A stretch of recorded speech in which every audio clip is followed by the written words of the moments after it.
আজকের ব্লগটা আমার জন্য খুবই স্পেশাল কারণ অনেক দিন পর ভার্সিটিতে গিয়েছি। এক্সামের জন্য এতদিন ভার্সিটিতে যাওয়া হয়নি। আর লাস্ট আমি গিয়েছিলাম ভাইবার দিন। যারা আমার লাস্ট মিনি ব্লগটা দেখেছেন তারাই হয়তো বলতে পারবেন। Hello everyone, welcome back to my channel. আপনারা সবাই কেমন আছেন? আশা করছি সবাই অনেক ভালো আছেন। আমিও ভালো আছি আপনাদের দোয়ায়।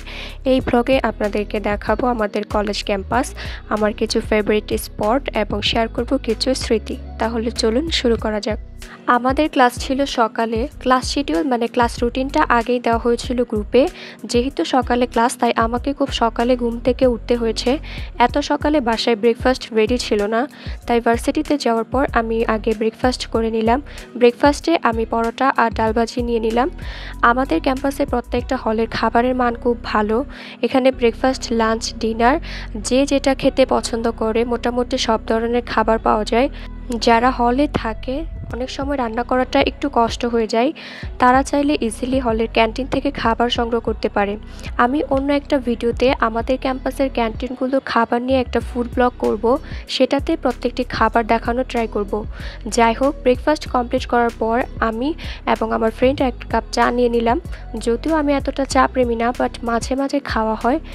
আর তাছাড়া একটা স্নিগ্ধ সুন্দর সকাল, সেই সাথে চা ব্যাপারটা একটু অন্যরকম লাগছিল। পুকুরের ঘাটে বসে চা এবং আমার ফ্রেন্ডের সাথে আড্ডা দিতে দিতে প্রায় 9:15 বেজে গিয়েছিল। পরে আমরা ক্লাসে চলে যাই। ফার্স্ট ক্লাসটা কমপ্লিট হওয়ার পর সেকেন্ড ক্লাসে আমরা একটা জুস খেয়ে নিই। সানকুইক ব্র্যান্ড তাদের জুস বাজারের ক্রেতাদের টেস্ট করাচ্ছিল।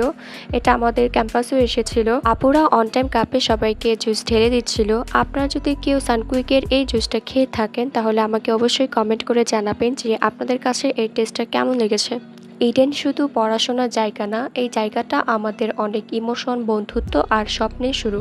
কলেজে ঢুকলে আমার কাছে যেটা মনে হয়, এই জায়গাটা একটা আলাদা চার্ম আছে। সবুজ গাছগাছালি, ছায়ামেলা পথ আর মেয়েদের প্রাণোজ্জ্বল হাঁটাচলা সব মিলে যেন আলাদা একটা পরিবেশ। ক্যাম্পাসের ভিতরে যদি আপনারা কেউ ঢুকে থাকেন তাহলে আপনারা দেখতে পারবেন মাঠের জায়গাটা এত সুন্দর। মাঠের একপাশে রয়েছে শহীদ মিনার, এটার সামনে আবার আলপনা করা হয়েছে। এটা মেবি রিসেন্টলি আঁকা হয়েছে, আমি এর আগে খেয়াল করিনি। আর যদি ক্লাসের ব্যাপারে বলতে চাই তাহলে আমি বলবো আমি তেমন একটা ক্লাস করি না। মাঝে মাঝে কোনো কিছু ইম্পর্ট্যান্ট থাকলে তখনই করা হয়। তাছাড়া কিছুদিন আগে আমার একজন ফেভারিট টিচার ছিলেন, যিনি পদোন্নতি পেয়েছেন, যে কারণে তাকে চলে যেতে হয়েছে। তো স্যার চলে যাওয়ার পর থেকে ডিপার্টমেন্ট একদম শূন্য শূন্য লাগে। তাছাড়া আমার দুজন ক্লোজ ফ্রেন্ড ছিল, যাদের মধ্যে একজন বাইরে সেটেল হয়ে গিয়েছে, আরেকজনের সাথে তেমন কথা হয় না। তো ওরা দুজন চলে যাওয়ার পর থেকেও আমি তেমন একটা ক্লাস করি না। ওরা দুইজনকে আমি খুবই মিস করি। যাই হোক, তো ক্লাস শেষে আমি চলে গিয়েছিলাম লাইব্রেরিতে। লাইব্রেরিটা একটু আপনাদেরকে ঘুরে দেখানোর জন্য। আমাদের লাইব্রেরিটা বেশ সুন্দর, একদম সাজানো গোছানো। যদিও আমি প্রতিটি কর্নার ভিডিও করতে পারিনি, বাট কখনো সময় থাকলে আমি প্রত্যেকটা কর্নার আপনাদেরকে দেখানো ট্রাই করব।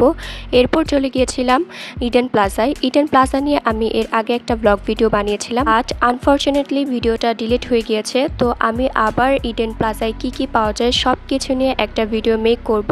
এরপর ঘর সাজানোর জন্য কিছু আর্টিফিশিয়াল ফ্লাওয়ার দেখছিলাম। এই ফ্লাওয়ারগুলো আর পাতাগুলো দেখতে অনেক সুন্দর, এগুলো দিয়ে ঘর সাজালে দেখতে বেশ সুন্দর লাগবে।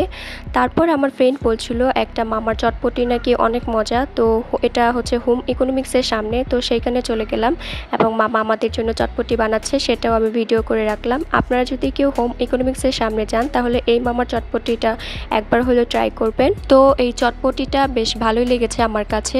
আপনাদের সবাইকে অনেক ধন্যবাদ আমার ব্লগটি দেখার জন্য। আর আপনাদের মধ্যে যদি কেউ ইডেনে পড়ে থাকেন বা ভর্তি হতে চান তাহলে আমাকে কমেন্ট করবেন। আর ভিডিওটা ভালো লাগলে একটা লাইক করে দিবেন, সেই সাথে আমার চ্যানেলটিকে সাবস্ক্রাইব করে দিবেন এবং পাশে থাকা বেল আইকনটিতে প্রেস করে দিবেন। তো আজকের ভিডিওটা এখানেই শেষ করছি। দেখা হবে নেক্সট ভিডিওতে। সবাই ভালো থাকবেন। আল্লাহ হাফেজ।